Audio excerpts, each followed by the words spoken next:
जिस लड़के का परफॉर्मेंस देखकर खेसारी लाल यादव खुश हो रहे हैं, उस लड़के का नाम है उधारी बाबू। जी हां, उधारी बाबू के नाम से फेमस भोजपुरी इंडस्ट्री का एक कलाकार, लेकिन अब उसके साथ ऐसी हरकत हो चुका है कि उसका एक हाथ टूट चुका है। जी हां, स्क्रीन पे जो दिखाई पड़ रहा है वो है उधारी बाबू का नया फोटोग्राफ। जी हां, जिसमें आप देख सकते हैं कि किस तरीके से उधारी बाबू का एक हाथ पूरे तरीके से टूटा हुआ है, यानी कि प्लास्टर चढ़ा हुआ है। और इससे साफ पता चल रहा है कि कहीं ना कहीं उधारी बाबू के साथ बहुत ही खतरनाक घटना हुआ है। तो जी हां, आपको बता देता हूं कि उधारी बाबू एक ऐसे कलाकार है, एक ऐसे कोरियोग्राफ है, एक ऐसे हीरो हैं जिन्होंने भोजपुरी के सभी सुपरस्टारों से, चाहे पावर स्टार पवन सिंह हो या फिर खेसारी लाल यादव हो या फिर एस कुमार हो या अरविंद अकेला कल्लू हो, सभी के साथ उन्होंने काम किया है। लेकिन आज उसी उधारी बाबू को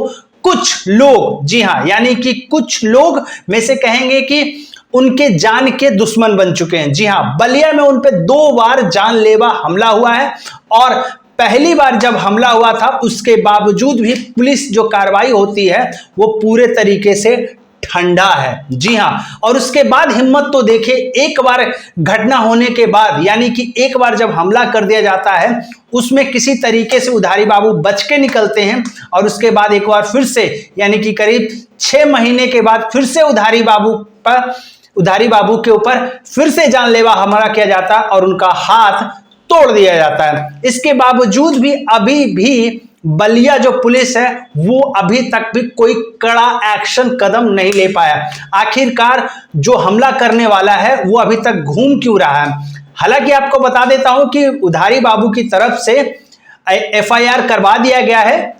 ये जो स्क्रीन पे आपको दिख रहा है उसमें एफआईआर करा दिया गया है। आप नाम देख सकते हैं किन किन लोगों का नाम है। लेकिन इससे सवाल खड़ा होता है कि भोजपुरी इंडस्ट्री के कलाकार क्या वाकई में सुरक्षित नहीं है। भोजपुरी फिल्मों में काम कर चुका है, भोजपुरी एल्बम में काम कर चुके हैं, नाम पहचान बनाने के बावजूद भी कुछ लोग जो होते हैं अपने मन चले, आप कह सकते हैं मन बढ़ू जो लोग होते हैं, वो स्टारों को टारगेट कैसे कर लेते हैं। और स्टारों को टारगेट करने के बावजूद भी भोजपुरी के जो कलाकार हैं जिन्होंने इनके साथ काम किया है वो आखिरकार आवाज क्यों नहीं उठा रहे हैं।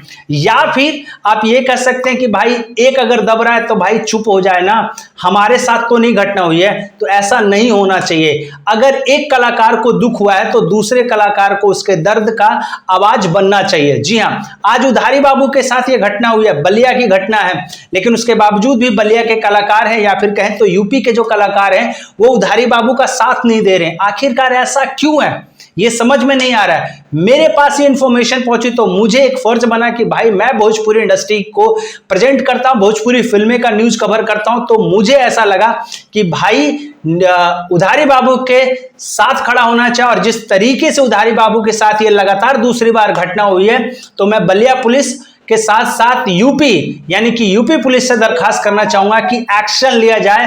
ये जो मनचले हैं, जो मन बढ़ू टाइप के जो लड़के हैं, जिस तरीके से वो बार बार उधारी बाबू को तंग किया जा रहा है, उनकी एक्शन लिया जाए और उन पे कानूनी जो प्रक्रिया है वो किया जाए। फिलहाल आप लोग भी सपोर्ट कीजिए उधारी बाबू को और ऐसे लोगों के ऊपर जरूर कानूनी कार्रवाई होनी चाहिए। क्या कहते हैं इस वीडियो के बारे में नीचे कमेंट बॉक्स में जरूर बताइएगा। मिलता अगले वीडियो में, तब तक के लिए धन्यवाद।